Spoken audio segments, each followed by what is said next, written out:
마지막 종이 울리던 날. 여러분, 혹시 교실 종소리 기억하시나요? 저는 35년 동안 매일 그 종소리를 들으며 살았습니다. 중학교 교사였던 김정호입니다.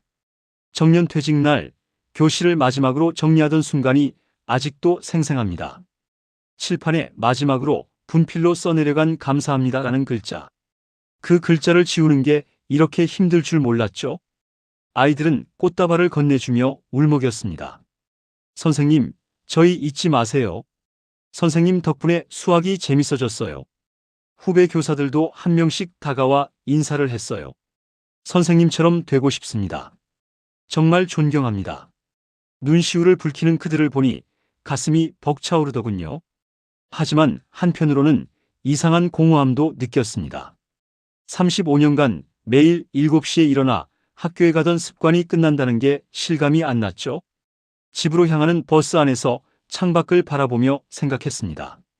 그래, 이제는 내 인생 좀 살자. 텃밭도 가꾸고 책도 읽고 이제는 좀 쉬어도 되겠지. 35년간 새벽부터 밤늦게까지 학교에서 보낸 시간들. 제자들 때문에 밤잠 못 이룬 날들. 학부모 상담으로 주말까지 반납한 날들. 그 모든 게 이제 끝났다는 안도감이 몰려왔습니다. 집 앞에 도착해 현관문을 여는 순간 익숙한 집 냄새가 코끝을 스쳤어요. 거실 소파에 앉아 TV를 보고 있던 아내 순자가 고개를 돌렸습니다. 어떻게 됐어? 응, 다 끝났어. 그날 저녁 식탁에서 아내가 제게 던진 한마디가 모든 걸 바꿔놓았습니다. 여보, 이제 퇴직금 어떻게 할 거야? 순간 숟가락을 든 손이 멈췄어요. 퇴직금 4억. 35년간 모은 우리 노후의 전부였죠. 글쎄, 일단 정기예금에 넣어두고 천천히 생각해보자. 하지만 아내의 표정이 심상치 않았습니다. 민수가 며칠 전에 전화했는데 뭔가 할 말이 있다고 하더라고. 그 순간 가슴이 덜컥 내려앉았어요. 첫째 아들 민수는 지금까지 사업을 3번이나 실패했거든요. 며칠 뒤 토요일 오후 민수가 집에 찾아왔습니다. 현관문을 열자마자 보인 민수의 얼굴엔 뭔가 다른 기운이 감돌았어요.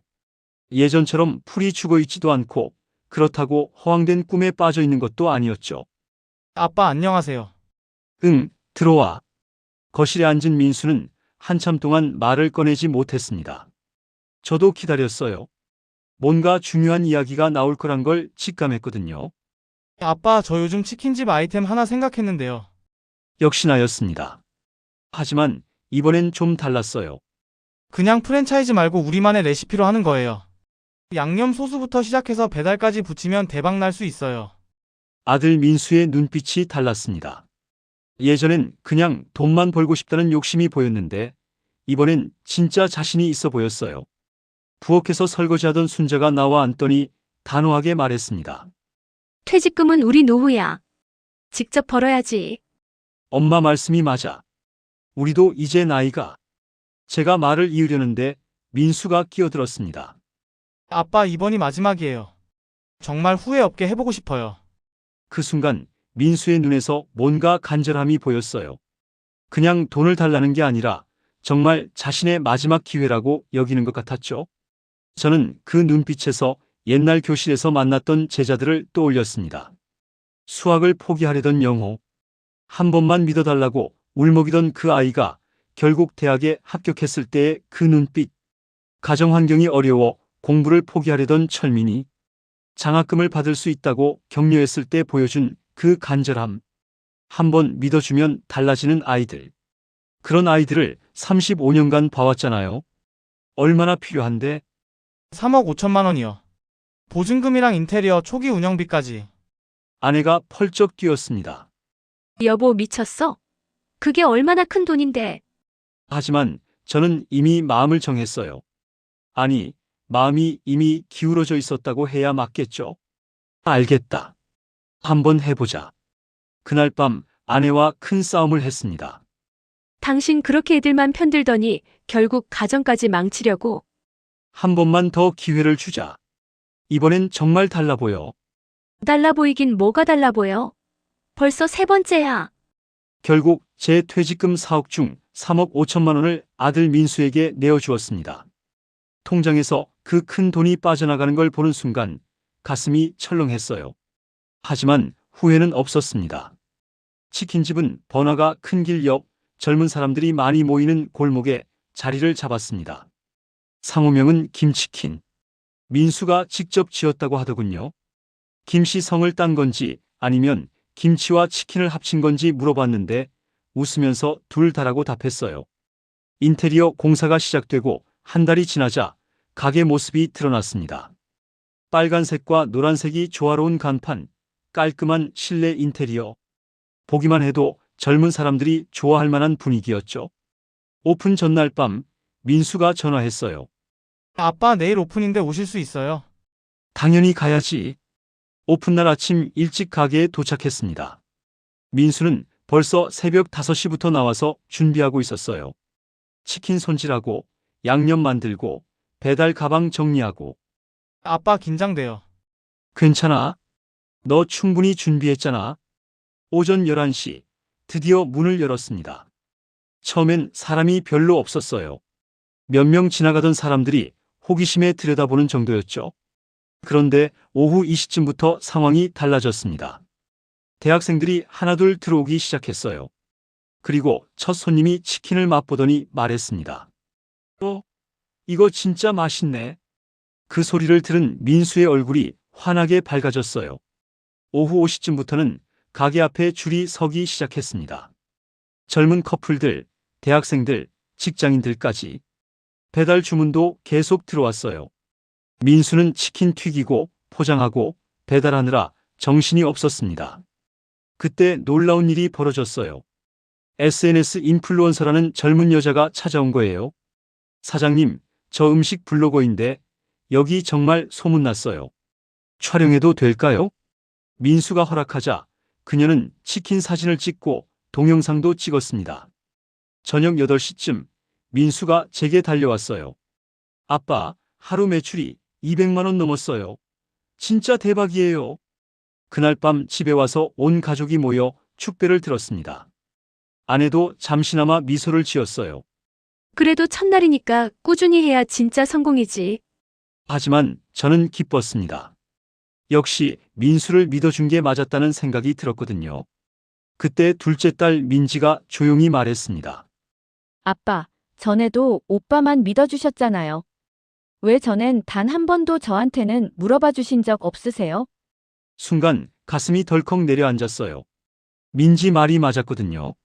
민지가 공무원 시험 준비한다고 할 때도 별 관심 없었고 학원비가 부족하다고 할 때도 그냥 알바하라고 했었죠. 그 말이 조금 마음에 걸렸지만 저는 모른 척 웃고 넘겼습니다. 민지야, 내 오빠 성공하면 너한테도 도움이 되잖아. 하지만 딸 민지의 표정은 차가웠어요. 아들의 치킨집은 여름이 오자 상황이 급격히 달라졌습니다. 처음 2달은 정말 잘 되는 것 같았어요. 매일 매출이 150만 원에서 200만 원 사이를 오갔고 단골 손님들도 생겼거든요. 하지만 6월 말부터 이상한 징조가 보이기 시작했습니다. 주변에 새 치킨집이 하나둘 생기기 시작한 거예요. 대형 프랜차이즈도 들어오고 1인 치킨 전문점도 생겼죠. 아빠 요즘 점심 장사는 거의 없어요. 민수가 걱정스런 표정으로 말했습니다. 저녁도 주문이 줄고 있어요. 예전엔 하루 80마리씩 팔았는데 요즘은 50마리도 안 팔려요. 더 큰 문제는 배달 앱 수수료였습니다. 처음엔 15%였는데 점점 올라서 20%까지 되었어요. 거기다 광고비까지 내야 상위에 노출되니까 실제 남는 돈은 얼마 안 됐죠. 7월 어느 날 아내가 장부를 들여다보다가 한숨을 내쉬었습니다. 이번 달도 적자야. 임대료 250만 원에 재료비, 인건비까지 하면. 이렇게 가면 대출까지 써야 해. 그 말을 듣고 가슴이 철렁했어요. 벌써 미천을 까먹고 있다는 얘기였거든요. 민수는 하루 15시간씩 가게에 매달려 있었습니다. 새벽 6시에 나가서 밤 11시에 들어오는 게 일상이었어요. 살도 많이 빠지고 얼굴도 헬쑥해졌죠. 보기가 안쓰러웠습니다. 어느 날 저녁 민수가 풀이 죽어서 집에 왔어요. 아빠 오늘 하루 매출이 20만 원이에요. 이러면 안 되는데. 아내가 냉정하게 말했습니다. 민수야, 이제 그만해. 더 잃기 전에 정리하자. 하지만 저는 아들을 감쌌어요. 기회를 줬으니 버틸 수 있게 도와야지. 아직 포기할 때가 아니야. 그러자 거실에 있던 민지가 폭발하듯 소리쳤습니다. 아빠는 평생 오빠만 편이었어요. 민지야, 무슨 소리야? 이 돈은 가족 돈인데 왜 오빠한테만 다 퍼주세요? 민지의 눈에 눈물이 고였어요. 저는 학원비 10만 원 달라고 할 때도 눈치 봤는데 오빠는 3억 5천을 그냥 받았잖아요. 그 순간 정말 할 말이 없었습니다. 민지 말이 다 맞았거든요. 그날 저녁 식탁이 전쟁터가 되었습니다. 음식은 차려져 있었지만 아무도 젓가락을 들지 않았어요. 대화 대신 싸움만 오갔죠. 민수가 먼저 입을 열었습니다. 나도 하루 15시간씩 매장에 서 있어. 노력하고 있다고. 목소리에 절망감이 섞여 있었어요. 매일 새벽부터 밤까지 일하는데 왜 자꾸 놀고 먹는다고 해. 민지가 울먹이며 맞받았습니다. 노력한다고 다 용서되는 게 아니에요. 편애는 평생 상처로 남아요. 편애가 뭔데? 아빠는 나한테 기회를 준 거야. 기회. 3억 5천만 원짜리 기회. 두 아이가 소리를 지르니까 머리가 지끈거렸어요. 아내가 차갑게 말했습니다. 여보, 당신의 선택이 우리 가족을 이렇게 만들었어. 그 말이 가슴에 비수처럼 꽂혔습니다. 나는 처음부터 반대했어. 퇴직금은 우리 노후 자금이라고. 여보, 지금 그런 말 할 때가. 언제 말해? 이미 절반이 날아갔는데. 저는 숟가락을 내려놓고 말없이 밥상을 바라보기만 했습니다. 밥알이 하나하나 보였어요. 35년간 이 식탁에서 가족과 함께 먹었던 수많은 끼니들. 아이들이 어렸을 때 떠들며 먹던 그 시간들. 그때 깨달았습니다. 식탁이 더 이상 가족을 모으는 자리가 아니라 갈라놓는 자리가 되어버렸다는 걸. 민수가 울면서 자리에서 일어났어요. 나 때문에 가족이 망가지는 것 같아서 죽겠어. 민지도 따라 일어나며 소리쳤습니다. 망가진 건 원래부터였어요. 아빠는 평생 오빠만 봤으니까. 두 아이 모두 방으로 들어가 버렸어요. 아내도 설거지를 하러 부엌으로 갔고요. 거실에 혼자 남은 저는 정말 한없이 작아졌습니다. 교실에서는 40명의 아이들을 잘 다뤘는데 우리 집 두 아이도 제대로 키우지 못했구나 싶었죠. 그날 밤 잠이 오지 않았어요. 천장을 바라보며 계속 생각했습니다. 내가 뭘 잘못했을까? 정말 민수만 편애한 걸까? 생각해보니 맞았어요. 민수가 첫째라서 항상 더 신경 써줬고 민지는 딸이라서 어차피 시집 갈 거라고 생각했죠. 그런 제 편견이 가족을 갈라놓은 거였습니다.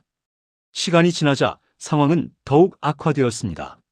매출은 하루 평균 60만 원까지 떨어졌고 고정비를 감당할 수 없는 상황이 되었죠. 민수는 매일 밤늦게 들어와서 장부를 들여다보며 한숨만 쉬었어요. 아빠 이번 달 적자가 200만 원이에요. 그래도 조금 더 버텨보자. 가을 되면 나아질지도 몰라. 하지만 제 말에도 확신은 없었습니다. 9월 중순 건물주가 찾아왔어요. 사장님, 임대료 밀린 게 2개월치인데 언제 줄 수 있어요? 민수가 고개를 숙였습니다. 죄송합니다. 다음 주까지 준비해서 드릴게요. 하지만 돈이 어디 있겠어요? 이미 남은 5천만 원마저 운영비로 다 써버렸거든요. 결국 그날 밤 가족 회의를 열었습니다. 이제 정말 그만둬야 할 것 같아. 민수가 떨리는 목소리로 말했어요. 아내가 안도의 한숨을 쉬었습니다. 그래, 더 늦기 전에 정리하자. 결국 1년을 버티지 못하고 가게는 폐업했습니다.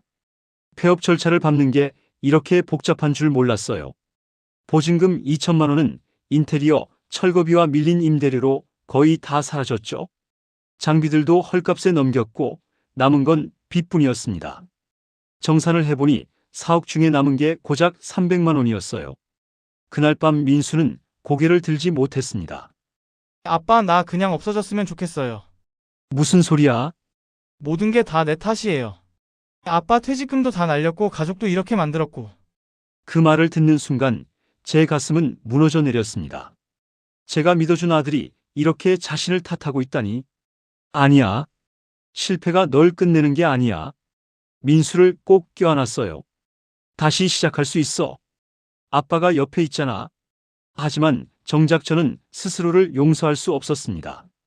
그러던 어느 날 우연히 퇴직 동기 친구 박 선생을 만났습니다. 정우야, 요즘 뭐하고 지내? 아, 그냥 집에서 쉬고 있어. 나는 복지관에서 아이들 가르치고 있어 와서 같이 해볼래? 박 선생은 복지관에서 저소득층 아이들을 무료로 가르치고 있더군요. 정호야, 난 지금이 더 행복해. 애들이랑 다시 수업하는 게 이렇게 재밌을 줄이야. 그 순간 저는 잊고 있던 제 천직을 떠올렸습니다. 맞다. 난 가르치는 게 내 삶이었지. 그날부터 저는 지역 복지관에서 아이들을 무료로 가르치기 시작했습니다. 처음 복지관에 갔을 때의 느낌이 아직도 생생해요. 오래된 건물에서 나는 특유의 냄새, 복도에 울려 퍼지는 아이들 웃음소리. 새로 오신 김 선생님이세요. 중학교에서 35년간 수학을 가르치셨어요. 복지관 선생님이 아이들에게 저를 소개했습니다. 안녕하세요. 김정호 선생님이에요. 아이들이 대충 인사하며 자리에 앉았어요. 7명의 중학생들. 모두 공부가 어렵다며 수학을 포기하려는 아이들이었죠. 여러분, 수학이 어려워요? 네, 너무 어려워요. 한 아이가 솔직하게 대답했습니다. 그럼 쉽게 만들어 드릴게요. 첫 수업을 시작했어요. 오랜만에 들어보는 분필 소리, 칠판에 써내려가는 숫자들. 그 순간 제 가슴이 다시 뛰는 걸 느꼈습니다. 맞다, 이게 내 자리야. 아이들은 처음엔 시큰둥했지만 점점 관심을 보이기 시작했어요. 선생님, 이거 왜 이렇게 되는 거예요? 오, 좋은 질문이네요. 한 달이 지나자 변화가 보이기 시작했습니다. 수학을 가장 싫어하던 영준이라는 아이가 저에게 달려왔어요. 선생님, 저 이번 시험에서 60점 맞았어요. 시험지를 펼쳐서 자랑스럽게 보여주더군요. 빨간 동그라미가 선명하게 그어져 있었죠. 정말 잘했네요. 축하해요. 그 순간 정말 가슴이 벅차올랐어요. 35년 전 처음 교사가 되었을 때의 그 감동이 다시 밀려왔거든요. 선생님, 저 진짜 수학이 재밌어졌어요. 그 아이들의 눈빛은 제가 살고 있다는 이유 그 자체였습니다. 집에 돌아와서 기분이 좋았어요. 오랜만에 웃으며 들어왔죠. 민수가 거실에 앉아 있었습니다. 아빠 오늘 어디 갔다 오세요? 복지관에서 아이들 가르치고 왔어. 아, 그래요? 민수에게 말했습니다. 민수야, 인생은 치킨집만 있는 게 아니야. 내 자리에서 다시 일어나면 돼. 실패는 끝이 아니라 시작이야. 그리고 방에서 나온 민지에게도 말했습니다. 아빠가 늘 너를 뒤로 밀어둔 것 같지? 미안하다. 민지가 깜짝 놀란 표정을 지었어요. 사실 내가 원하는 건 공평한 사랑이었을 텐데 아빠가 너무 몰랐구나. 민지는 눈물을 흘리며 고개를 끄덕였습니다. 아빠, 이제부터는 달라질 거야. 내 꿈도 응원할게. 그날 밤 오랜만에 마음이 평안했어요. 돈은 잃었지만 제 자리를 찾은 것 같았거든요. 시간은 걸렸지만 조금씩 다시 회복이 시작되었습니다. 민수는 작은 물류회사에서 배달 관리 아르바이트를 시작했어요. 치킨집 경험이 도움이 되었다고 하더군요. 아빠 월급은 적지만 정직하게 벌고 있어요. 예전같이 큰 소리 치지는 않지만 민수의 표정이 한결 편안해졌습니다. 실패를 통해 많이 배운 것 같았어요. 민지는 공무원 시험에 최종 합격했습니다. 아빠, 붙었어요. 합격 통지서를 들고 달려온 민지를 보며 정말 기뻤어요. 그동안 혼자 얼마나 힘들었을까 싶었거든요. 정말 축하한다. 네가 해냈구나. 아빠가 응원해 주셔서 힘이 났어요. 복지관에서의 일도 점점 보람을 느끼게 되었습니다. 처음에 7명이었던 아이들이 입소문을 타고 15명까지 늘어났어요. 모두 수학을 어려워하는 아이들이었는데 하나둘 성적이 오르기 시작했죠. 선생님 덕분에 고등학교 갈 수 있을 것 같아요. 선생님, 저도 선생님 같은 사람이 되고 싶어요. 그런 말을 들을 때마다 가슴이 뜨거워졌습니다. 어느 날 저녁 오랜만에 네 식구가 밥상에 둘러앉았습니다. 음식은 예전보다 소박했지만 이번엔 웃음이 있었어요. 아빠, 오늘 복지관에서 어땠어요? 민지가 관심 있게 물어봤습니다. 영준이가 90점 맞았다고 자랑하더라. 우와, 대단하네요. 민수도 웃으며 말했습니다. 아빠는 정말 타고났네요. 아내도 오랜만에 밝은 표정이었어요. 그래도 이제 좀 안정된 것 같아서 다행이야. 저는 속으로 이런 말을 했습니다. 퇴직금은 사라졌지만 가족은 아직 남아있다. 그날 밤 잠자리에 들면서 생각했어요. 돈을 잃은 건 아쉽지만 더 큰 걸 얻었다는 생각이 들었거든요.